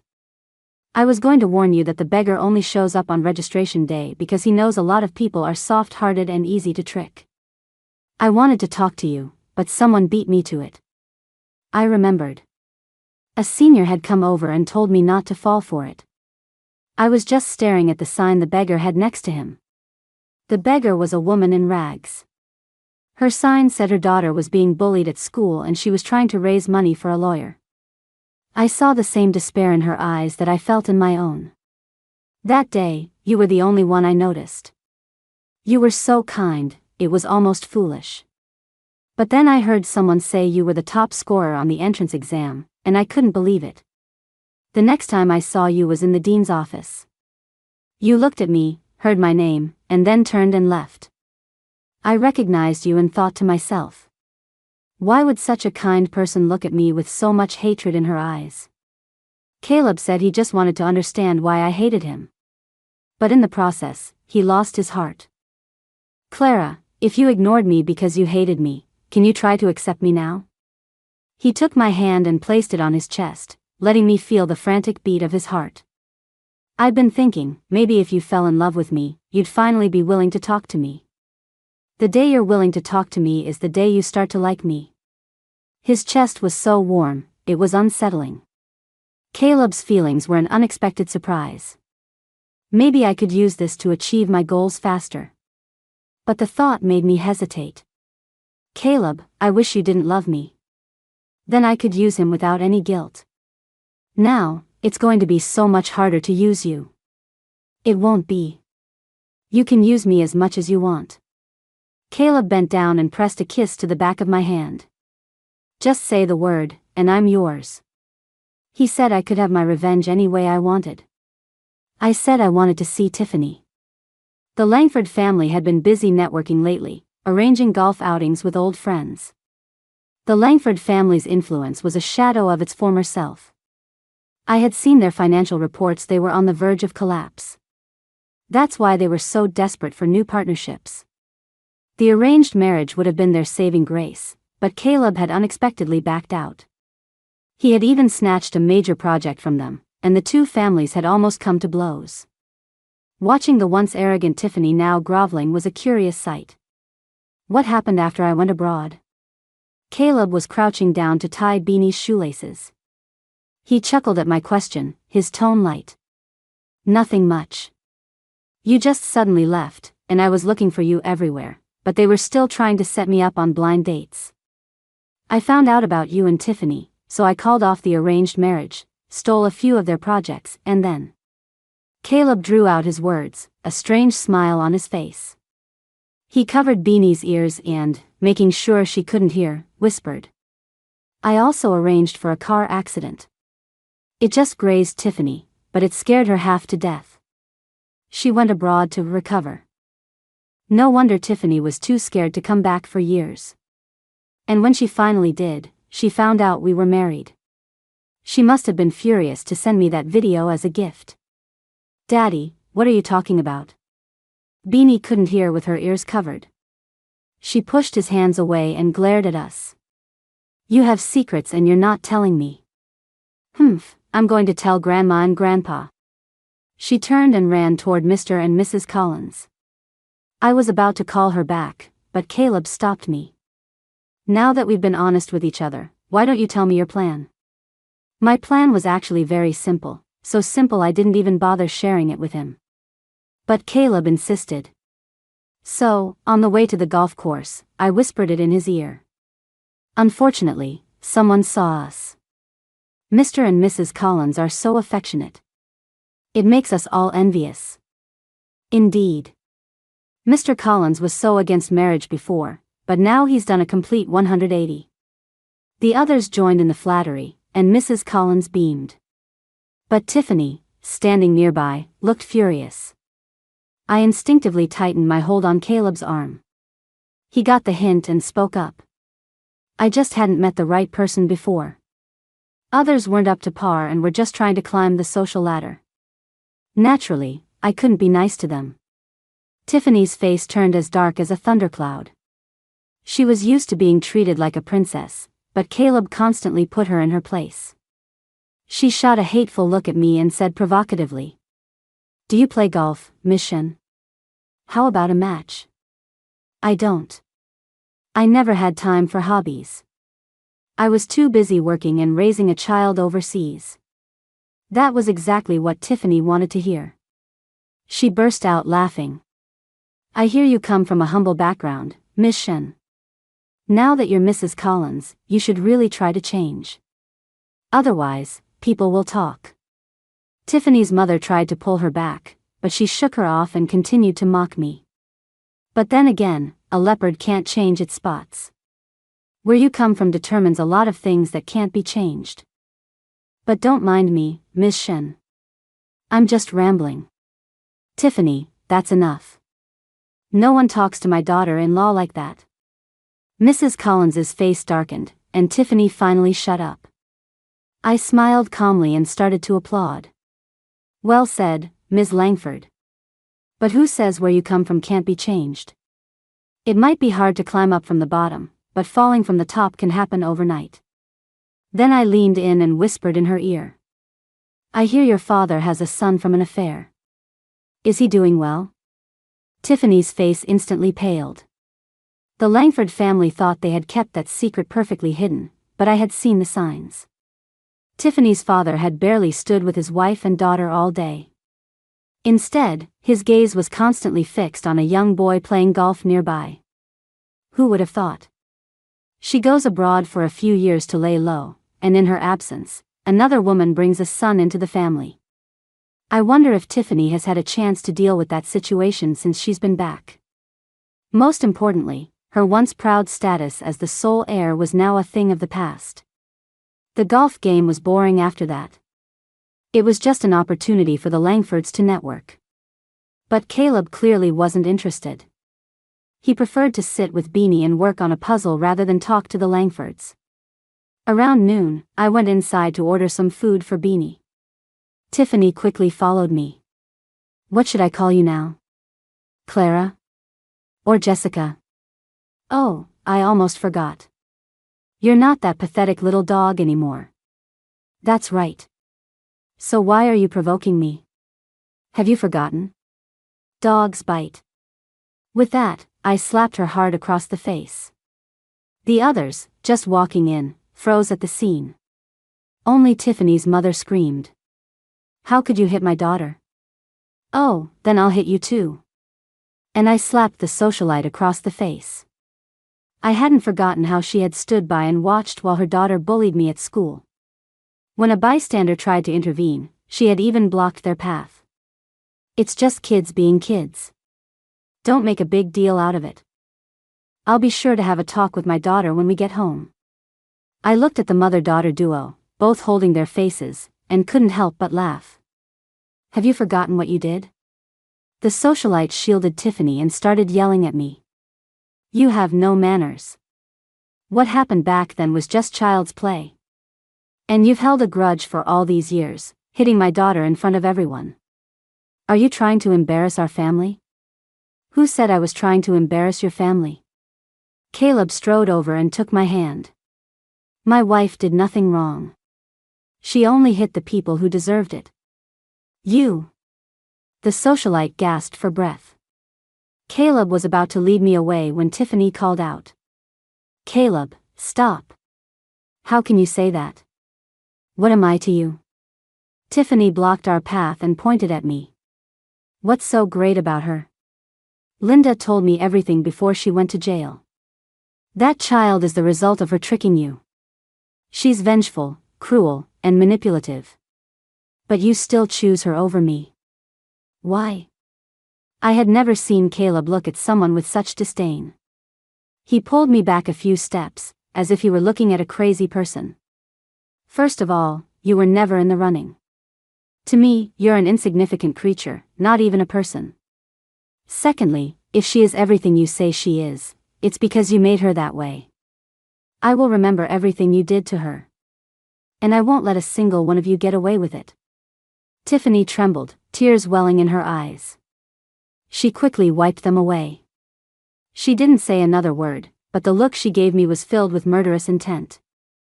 That night, there was a knock on my hotel room door. Caleb had been called away for an urgent phone call. He had a key card, but the knocking grew more frantic. Who is it? I opened the door, and a strange man lunged at me. In the distance, someone raised a camera. Hey, beautiful, Oof. Before he could finish, he went flying out of the room, clutching his stomach in pain. The photographer saw this and tried to run. He didn't get far before I grabbed his shirt and yanked him back. Not the face. Ah. I kicked him in the chest. He cried out in pain and handed over the camera. Tiffany had forgotten that I was no longer the helpless rabbit she could bully. All those years working at a late-night barbecue stand, I had to learn how to defend myself. Did Tiffany send you? The man nodded and confessed everything. She told us to get some pictures to publish in the papers tomorrow. I haven't even taken any yet. Ow, don't hit me, don't hit me. I raised my hand, and the man cowered, begging for mercy. Please let us go. We were just doing a job. In that case, you can do a job for me. After I gave them their instructions, the two men left. I was about to go back into my room when Mrs. Collins appeared. Clara, I'd like to talk to you. This was the first time Mrs. Collins and I had ever had a heart-to-heart. The Collins family was much kinder than I had expected. Even though they were unhappy about me tricking Caleb, they were always sweet to Beanie. Did you and Tiffany have a falling out? I nodded. She studied my face and sighed. Is it something that can't be resolved? To be honest, Tiffany's mother and I used to be good friends. I even considered the idea of an arranged marriage. But Caleb was always against it. Yes, it's irreparable. I will do whatever it takes to send Tiffany to hell. Mrs. Collins shuddered, her eyes wide with surprise. Caleb always said you were a kind person. That's because you don't know what happened to me. So I told her my story. By the time I got to the part about dropping out of school, tears were streaming down her face. How could that be? I never would have thought. Linda was a child I watched grow up. How could she do that to you? And Tiffany. Because you're a kind person, you see the good in everyone. But some people are rotten to the core, hiding their decay behind a beautiful facade. I'm sorry. There hasn't been a day that I haven't hated them. That's why I have to make them pay. I didn't have to tell Mrs. Collins any of this. I had always seen my revenge as my own battle. But perhaps our time together had made me realize she was a good person. And Caleb's words had moved me. Maybe I could try to accept them. So that's why Mrs. Collins murmured, looking down. That's why Caleb was so against the arranged marriage. He even made up that story about losing his memory after being taken advantage of. You knew he was faking it? How could a mother not know if her own child has amnesia? It wasn't amnesia, it was misery. Mrs. Collins sighed, twisting the ring on her finger, a sad, helpless smile on her face. Caleb was a stranger to me during that time. He wasn't like my son at all. He's always been independent, but he rarely went against the family. But when it came to the arranged marriage, he would just lose it. Later, when he took over the company, he was determined to steal the Langford family's projects. No matter how much his father and I tried to reason with him, he wouldn't back down. One day, I asked him, "What do you have against the Langford family?" And he said, "Because the person I love was bullied." My heart skipped a beat. Mrs. Collins looked up at me, her eyes shining. "I knew a long time ago that he was in love with someone. Then you appeared, and the way he looked at you. I knew it was you."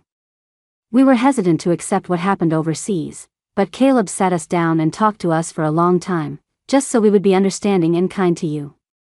He said he didn't want anyone in this family to bully you, not even with a cold look. I had suspected that Mrs. Collins's kindness toward me was largely due to Caleb's influence. I just hadn't realized how much he had done for me behind the scenes. "Clara, you've been through so much. I take back what I said earlier. I shouldn't have asked you to make peace with Tiffany. Do what you have to do. We will always be here for you." Their words were a huge encouragement. The next morning, the news was all over the internet. Tiffany had tried to ruin my reputation, and I had returned the favor. The story of the Langford family's illegitimate son broke. Netizens were gossiping about who would inherit the fortune.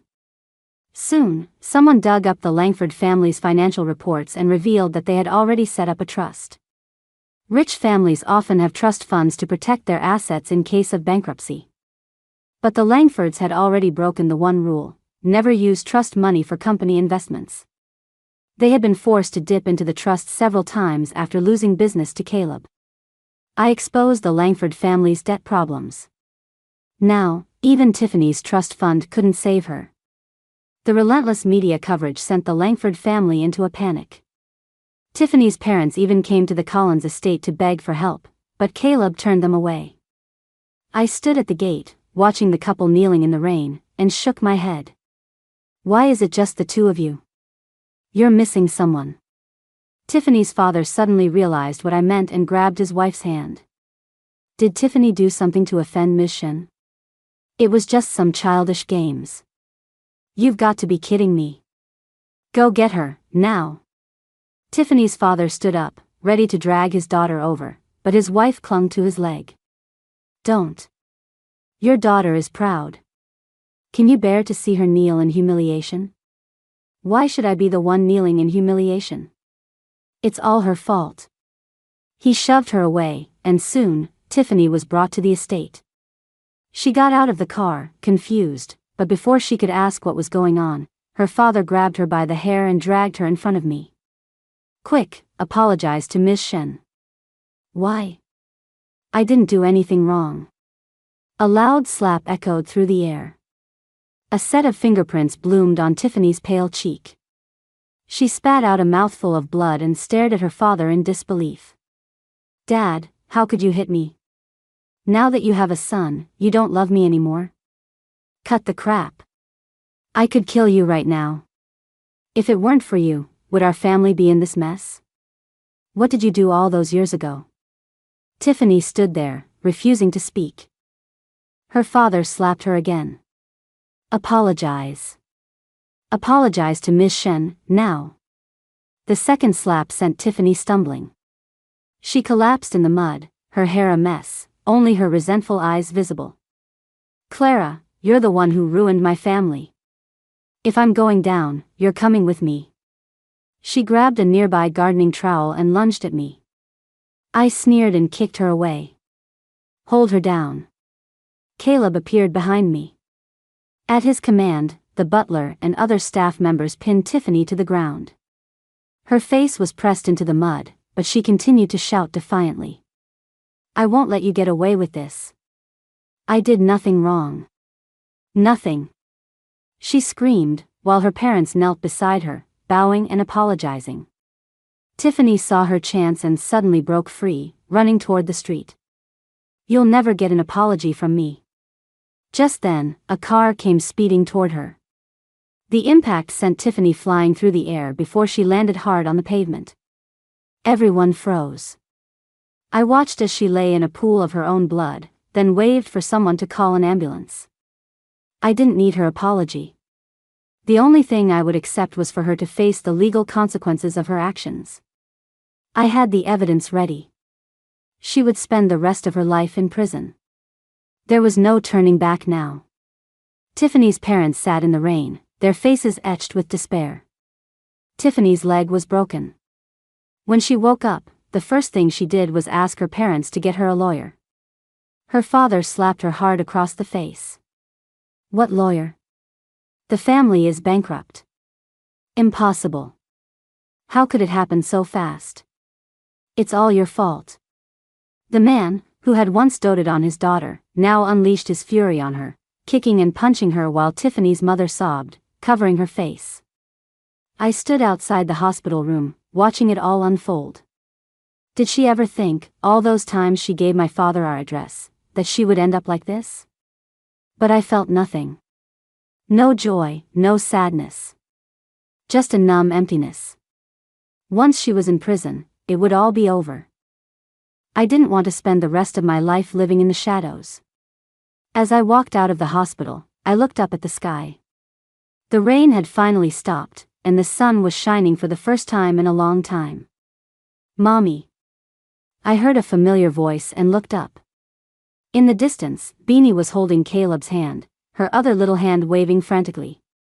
Father and daughter stood under a tree, Caleb holding a bouquet of flowers. I walked toward them, the wind blowing through my hair, carrying the faint scent of flowers. I pulled them into a tight hug. My new life was just beginning.